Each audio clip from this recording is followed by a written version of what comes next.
Football happy hour continuing here on CBS Sports HQ. Some big games and some big lines this week. Philadelphia, the Chiefs, and not on the board, the Bills, all double-digit favorites for Week 9. You see the Eagles there, 13 points. They're taking on the Texans. That's a bit of a layup game, maybe, cupcake. Chargers, Falcons, tight line, 3 points there. Cardinals favored versus the Seahawks. But that game is, of course, in Arizona. And then you have the Rams and the Bucs. That is a game we're going to talk about. Buccaneers 2.5-point favorites. And then you have the Chiefs sitting at 11-point favorites versus the Titans. All right, so let's get into these games with two of our favorites, Brady Quinn and Danny Kanell. We start with the Bucs and the Rams, the two preseason favorites to win the NFC, both below 500 through 8 weeks of play. Both teams coming off losses. How desperate are these two teams right now, Danny? I don't think you could find two more desperate teams in the NFL, especially compared to the preseason expectations of what we talked about, earlier in the show. Like, these are teams that expected to be contending for division titles, to be making deep runs in the playoff and potentially even Super Bowl runs, and the seasons have completely fallen off. The season's completely fallen off for both of these teams. It feels like a senior citizen bowl, too. I mean, Matthew Stafford doesn't look like he's getting any younger. Tom Brady looks older and older every time he plays. And I get that the Bucs are a 2.5-point favorite because you're like, oh, well, they've got to get it figured out, right? I mean, that's what we always come in here thinking, oh, well, they're going to get guys back, they're going to get healthy, and yet it continues to just be hard for them. I do think I would lean towards them with the Rams having to come across the country and lay the 2.5 because the Rams haven't been this unstoppable juggernaut either. But this game is going to be compelling. We're going to be talking about probably the loser more because if you lose this game, then you're falling significantly behind not only your own division races, but just as far as a wild card spot comes, the season becomes a loss. I'll just go ahead and say it. Look, I think the Rams are probably already out of contention in the NFC West. I mean, clearly the San Francisco 49ers look to be the better team. They'll only probably continue to get better as they implement Christian McCaffrey into that offense. The Seattle Seahawks, too, are sitting right now at top of the division, if I'm not mistaken. And they've exceeded everyone's expectations. Can they hold on? We'll have to wait and see. But look at the NFC South. I mean, who are we really buying into right now? Atlanta's at the top of that division. I'm not buying it. They've been a great story this year. Have been extremely competitive. I think it's something to be said for Arthur Smith and Marcus Mariota and the rest of the team. But look, the Bucs are just sitting there. They're waiting to take this thing over. Look at the division odds. I mean, no one's buying the fact that they're not going to win this. So early look here, yeah, I get it. Neither season has gone the way either of these teams hoped. But Dan, you hit the nail on the head. Go back and watch Las Vegas struggle versus New Orleans this past week in New Orleans. I mean, West Coast teams seem to struggle. Whether it's 1 o'clock or even 4:20, 4:25 like this game's at. I'll go ahead and lay the points here as far as an early look with the Tampa Bay Bucs. Yeah, Bucs getting the 2.5 points there. All right, Sunday, the Seattle Seahawks moved atop the NFC West with a win over the New York Giants. Next week, they get Kyler and the Cardinals as 2.5-point underdogs. The Seahawks just continue to upset the odds, Brady. They do, and really upset even the Arizona Cardinals, although I don't know that it was an upset the last time these two teams played. The only person who was upset is if you had the over because there was not a lot of scoring in that game, all right?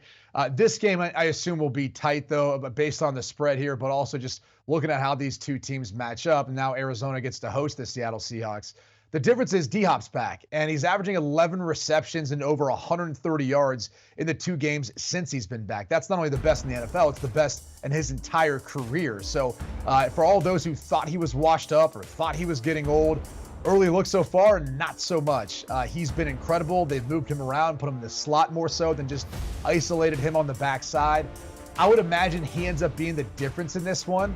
I think as long as Kyler Murray can cut out the turnovers, they're going to be okay in this matchup. So I would be more leaning towards laying the points here. Seattle's been a great story. I'm not sure it is sustainable.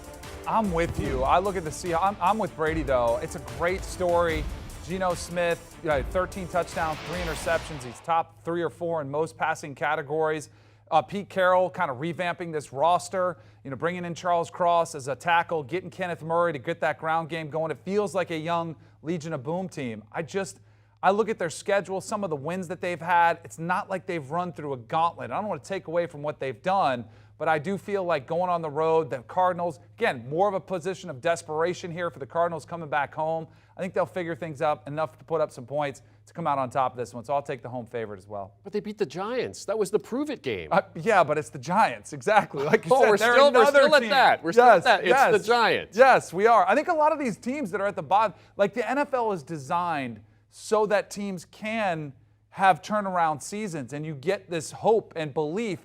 But if you look at the schedules are lighter for some of these teams that are having these runs. Okay, so in the break, Danny asked Brady a question. I want you to ask him this question on the air. Two quarterbacks talking here. I wanted to know if you're buying into the Geno Smith for Heisman, for the MVP. Are you buying into him as an MVP candidate in the NFL?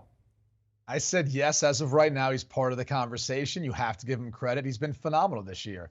I don't know that you put him ahead of guys like Jalen Hurts or Josh Allen for that matter, but I think as far as after those two, he's in that next tier and part of that conversation. And I think the other guy to keep an eye on as the Tennessee Titans move forward is Derrick Henry. I mean, he's going to be a workhorse for this team, considering they don't have much of a passing game. If Malik Willis continues to play, I do expect Ryan Tannehill to be back. But the bottom line is he should be a guy that you throw into that conversation, along with some other players I think you can make a case for. But, right now I think it's Josh Allen and Jalen Hurts competing for that. And then Geno Smith is somewhere in behind that. Man, I think it's a small, like he just had a conversation like it's a dinner party of 12 people. Yeah. I think it's a more intimate affair of like 3 or 4 with Josh Allen, Jalen Hurts, Derrick Henry's probably in there. I would even put Kirk Cousins in there ahead of Geno Smith. One of the things that's interesting, we get our research packs a little bit early. In the research pack today, it said Kyler Murray's signing bonus on his new contract is worth more than what Geno Smith has made in his entire NFL career. He's only made $13 million. Yeah. Yeah, 13.9, I think. $14 million bonus. And you know, one of the best stories is he's going to make that in one contract, isn't it? That's the best part of this. He is showing what he can do if he's given a true opportunity. He's a free agent after this year, so either the Seahawks are going to pay him, somebody else will pay him, and he'll match that easily in his next deal. He's on a 1-year, $3.5 million deal. All right, we mentioned double-digit favorites this week. One of those is the Chiefs as they welcome the Titans. Tennessee has won 5 straight games with a combination of Derrick Henry, good defense, and perhaps more importantly, a bit of a softer schedule. 11-point underdogs here, though. What do you think of this one? So this one's intriguing. With Ryan Tannehill out last week, the Titans just said, all right, Malik Willis, we're just going to let you hand off to Derrick Henry. And we saw what he was able to do going for 200-plus yards, the 6th time in his career, which hasn't been done since 2005. With Tannehill coming back, Ryan Tannehill coming back, or expected to come back, I think they'll open it up a little bit more. But I think the game plan will be the same. Because if there's ever a team that has shown their MO is their game plan is very straightforward. We want to run the football down your throat. And one of the best things, if you're able to do that, is that you're keeping Patrick Mahomes off the field. So I think that's a massive number. I love the Chiefs. I think the Chiefs will win the game, but that number is too big for me. And for whatever reason, it's probably because they started off 0-2, but the Titans have rattled off 5 wins in a row. This squad is always undervalued. I think it's a great spot to pick up those points. Yeah, it's really a tough precedence to break. It's too big of a number for NFL standards. I mean, that's the thing that stands out to me. And the Tennessee Titans have been a playoff team. I mean, an 11-point spread in this one. I mean, either they're factoring in that Ryan Tannehill is not coming back, and this number is going to move dramatically once he does, or they're banking on the fact that obviously Patrick Mahomes and this offense haven't taken a step back with the loss of a guy like Tyreek Hill, with the additions that have come in, and that their defense has improved. And I think you can make that case. But to me, 11 points, oh man, that's just a big number, especially since we've seen these two teams score off before. If I'm not mistaken, there was an AFC Championship game where I think the Titans got out to an early lead, and maybe it was scary for some Chiefs fans thinking that maybe they're not going to end up going to the Super Bowl. But bottom line is Chiefs end up coming back and winning. I'm with Danny. I think they win this game, but 11 points right now, it seems like a big number, even as good as the Chiefs are at home. And part of that, too, is, they're coming off a bye week for this game, too, right? Andy Reid, 20-3, coming off the bye. So, there's that part of it, too. But as you mentioned, that is a very big number against the Titans team that's won 5 in a row. All right, lastly, a game already being billed as a cupcake game for the Philadelphia Eagles. Thursday Night Football, they go to Houston. Jalen Hurts and company, 13-point favorites. This should be a pretty straightforward game here, Brady, and it could be ugly for the Texans.